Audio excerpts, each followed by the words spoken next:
chci vám ukázat automatické šroubování.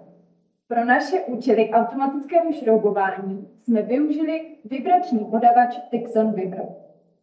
Zařízení je vybaveno řídící jednotkou a uvnitř pneumatickými ventily. Pod krytem podavače se nachází 0,8 litrový zásobník. Alternativou je i objem 1,1 litru.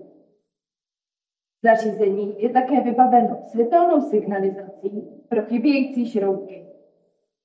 Vibračními pohyby je šroubek nasměrován do místa, kde je následně nastřelen až 5metrovou hadicí k automatickému šroubování.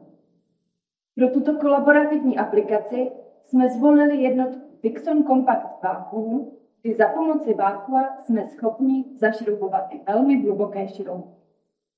A nyní si to pojďme spolu ukázat v praxi.